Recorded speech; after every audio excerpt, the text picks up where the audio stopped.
कल मैंने अपने दोस्त से पूछा मेंस राइट के बारे में कुछ बताओ, और उसका जवाब था,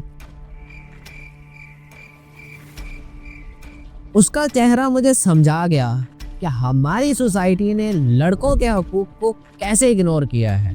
हाँ, लड़कों के हकूक को, मेंस राइट्स।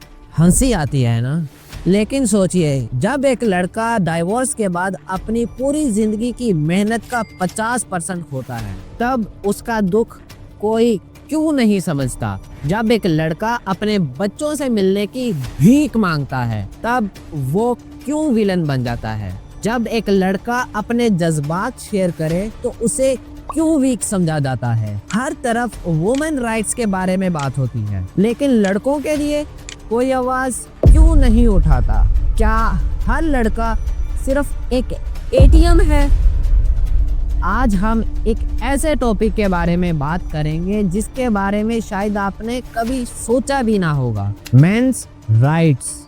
ये एक मजाक नहीं, एक हकीकत है।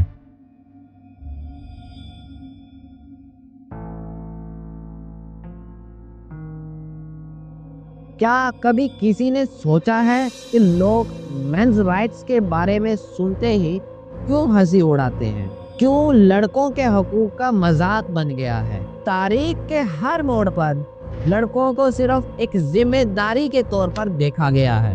वो जिम्मेदारी जो उनके जज्बात और उनकी जिंदगी के बोझ से कहीं ज्यादा भारी थी।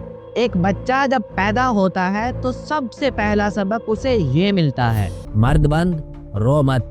जब वो बड़ा होता है तो उसे सिखाया जाता है, जिंदगी भर घर चलाना तुम्हारी जिम्मेदारी है। और जब वो जिंदगी के बोझ के नीचे दब जाता है तो दुनिया कहती है, तुम वीक हो, तुम मर्द कहलाने के लायक नहीं हो। तारीख की किताबों में हर तरफ औरतों के हकूक के लिए आवाजें उठाई गई हैं, जो बिल्कुल जरूरी था। लेकिन इस इंसाफ के प्रोसेस में लड़कों के हकूक वो कहीं खो गए। एक तरफ औरतों के लिए एम्पावरमेंट का नारा लगता है और दूसरी तरफ लड़कों से कहा गया कि उनका दुख, उनका बोझ सिर्फ एक ड्यूटी है। वो जिंदा इंसान नहीं, सिर्फ एक प्रोवाइडर है। सोचिए, वो लड़का जो अपनी पूरी जिंदगी अपने माँ बाप और बीवी बच्चों के लिए कमाता है और एक दिन डाइवोर्स के बाद अपनी सारी मेहनत की कमाई खो देता है। हजारों मर्दों की जिंदगी का यही सच है। और जब वो प्रोटेस्ट करता है तो उसे कहा जाता है, तुम एक मर्द हो, तुम्हें बर्दाश्त करना चाहिए। यह सिर्फ आज का मसला नहीं है। पुरानी सिविलाइजेशन में भी लड़कों को सिर्फ एक सोल्जर, एक प्रोटेक्टर और एक प्रोवाइडर के तौर पर देखा गया। वॉर फाइटिंग हो या सोसाइटी के फाइनेंशियल बर्डन्स, सब कुछ उन्हीं के कंधों पर था। लेकिन उनका दुख, उनका पेन कभी तारीख का हिस्सा नहीं बना। आज हम एक ऐसी सोसाइटी में जी रहे हैं जहां जेंडर इक्वालिटी का नारा तो लगता है, लेकिन ये इक्वालिटी सिर्फ एक तरफ चलती है। लड़कों के मसाइल या तो इनविजिबल हैं या उनका मजाक बनाया जाता है, और अगर इस बारे में कोई आवाज उठाता है तो उसे कहा जाता है करे। जब एक लड़की दुखी होती है तो उसकी माँ, बहन, दोस्त और सोसाइटी सब उसके साथ खड़े होते हैं। लेकिन जब एक लड़का टूट रहा हो तो वो अपनी इमोशंस का बोझ कहाँ रखे।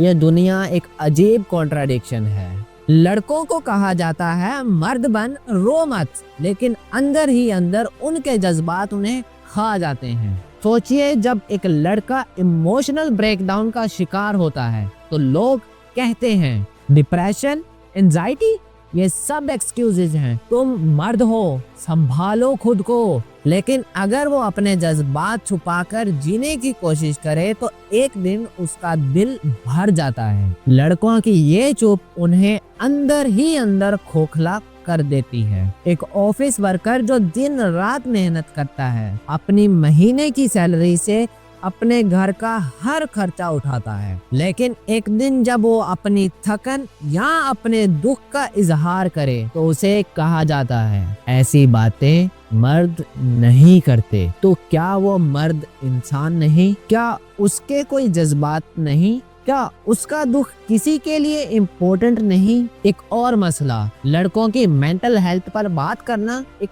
टैबू बन गया है। जब किसी लड़के को थेरेपी की जरूरत हो तो सोसाइटी उसे वीक समझने लगती है, और जब ये बहुत ज्यादा हो जाता है तो सुसाइड का रास्ता दिखाई देने लगता है। हर साल हर लड़के अपनी जान सिर्फ इसलिए ले लेते हैं क्योंकि सोसाइटी की चुप को समझने के लिए तैयार नहीं। सोचिए, एक सोसाइटी जो हर वक्त इक्वालिटी की बात करती है, उसने कभी ये सोचा कि मेंटल हेल्थ सिर्फ औरतों का मसला नहीं। हर वो लड़का जो ऑफिस, घर और सोसाइटी के प्रेशर के नीचे दब जाता है, उसका क्या?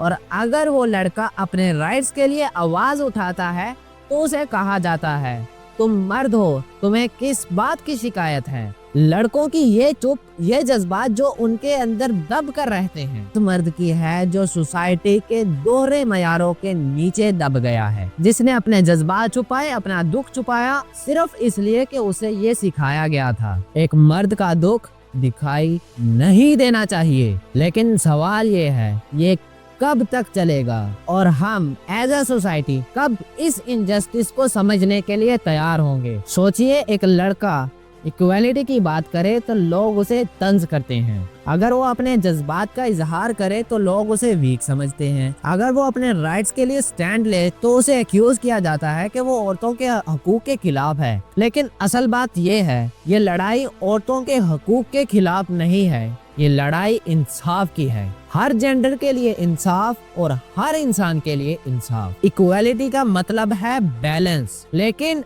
अगर सिर्फ एक तरफ के हकूक के लिए आवाज उठाई जाए और दूसरी तरफ को इग्नोर किया जाए तो वो इक्वालिटी नहीं, वो नाइंसाफी है। और ये नाइंसाफी सिर्फ एक जेंडर को नहीं बल्कि पूरी सोसाइटी को नुकसान पहुंचाती है। आज लड़कों को जरूरत है एक प्लेटफॉर्म की, एक जगह जहां वो अपने जज्बात शेयर कर सकें बिना जज किए जाने के। एक सिस्टम जो सिर्फ औरतों की प्रोटेक्शन ही नहीं बल्कि मर्दों के हकूक की भी हिफाजत करे। क्योंकि इक्वालिटी का मतलब सिर्फ एक जेंडर को अपलिफ्ट करना नहीं बल्कि दोनों जेंडर्स को इज्जत और इंसाफ बराबर देना है। यह वक्त है आवाज उठाने का। आवाज सिर्फ औरतों के राइट्स के लिए नहीं बल्कि उन मर्दों के लिए भी जो अपनी खामोशी में मर रहे हैं। सोचिए, अगर हम सब मिलकर इस इम्बैलेंस के खिलाफ स्टैंड लें तो एक ऐसी सोसाइटी बना पाएंगे जहां इक्वालिटी सिर्फ एक नारा नहीं बल्कि हकीकत बन जाए। अब फैसला आपका है, क्या आप इस खामोशी को सुनेंगे या फिर एक और जिंदगी इस डबल स्टैंडर्ड का शिकार बनेगी? Equality is not about one side winning, it's about both sides standing together. Remember, every door